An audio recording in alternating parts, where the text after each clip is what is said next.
welcome back to Fatal My Friday. In today's case, we're going to be talking about a woman that kills her ex-husband and his new wife. And so this one was actually like very well known back in the 90s. And so if you remember this case or you were alive during this case at all, just please let me know in the comments down below. And so let's just go ahead and get started. But if I lay down and I play dead and I stay dead, maybe you'll get sick of being the monster out of my head, under my bed. Think you're something out of my nightmares, standing right there. But if I lay down and I play dead and I stay dead, then will you get bored of killing me? And so our story, of course, starts with Elizabeth. Elizabeth Ann Basilia was born on November 7th. She apparently was one of 6 children in a devoted Catholic family from New York. She ended up meeting her husband, Daniel T. Broderick III, apparently, while attending a football game in 1965. He was born on November 22nd, 1944 in Pittsburgh, Pennsylvania. He apparently was to be one of actually 9 children, also in a Catholic family. Damn! Daniel would eventually go to Cornell, which apparently was closer to Betty.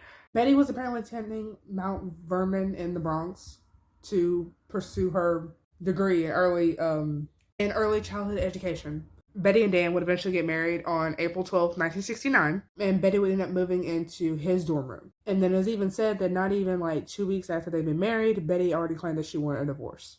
And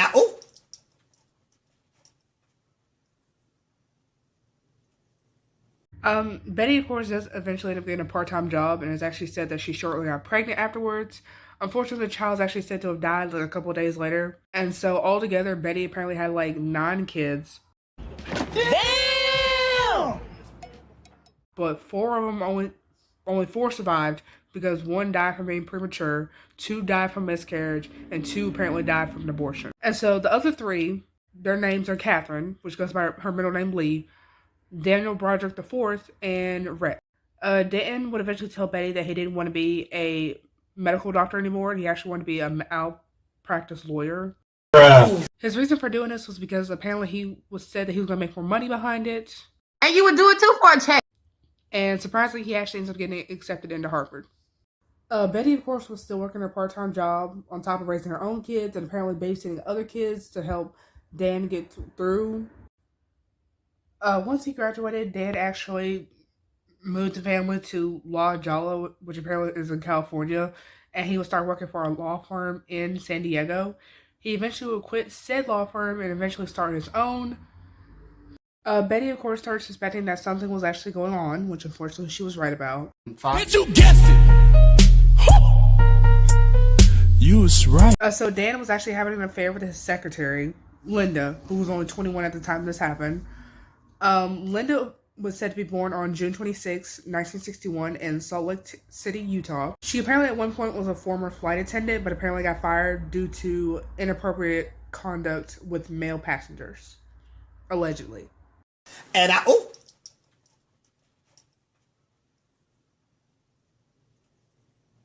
when she discovers that he was in fact having an affair, she of course asks him why. He said because she's old and fat.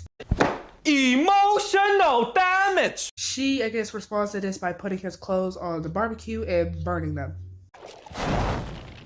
When they do finally get divorced, she only gets $30,000 from 20 years of marriage, most of which she was the reason why he even became successful in the first place. oh hell no! He also claimed custody of the kids and claimed that she shouldn't even get to see her own kids until she got some sort of psychiatric help. Oh, wow. Oh, wow. Dan would even allegedly propose to Linda in a bar. Big no ma'am. No ma'am. No ma'am. No ma'am. And Dan and Linda are even said to have gotten married around the time that Betty and Dan would have been celebrating their 20th year anniversary. Coincidence? I think not. Linda apparently sent her at magazine ads for wrinkle cream and weight loss. Emotional damage. She was even said to get a letter, like basically in the mail, saying like you will never have a normal relationship with your children. And so then, of course, Betty, you know, being a devoted mother and loving her children, that basically was the last straw for her. On November 5th, 1989, Betty apparently took a gun over to Dan and Linda's new house. And so she put a plan originally to apparently commit suicide in front of them. I'm gonna kill myself! Wow. I'm going to kill myself, and it's your fault! She then apparently changes her mind for some reason and apparently kills the both of them like while they were asleep. Yeah, double homicide. Bitch. No, I'm sorry. She apparently calls her daughter to let her know that her father is now dead, and she like surrenders to the police a couple hours later. I surrender! Oh. So Betty, of course, eventually ends up going to trial. She goes to trial twice. The first one being a hung jury. The second one, she got second-degree murder with 32 years to life. The daughters that she had were apparently, I guess, like old enough to take care of themselves, like they were already adults. And so her two sons, who were like 13 and 15 at the time, you know, like still minors, they went to go live with their uncle's ex-wife, Kathy, in Colorado.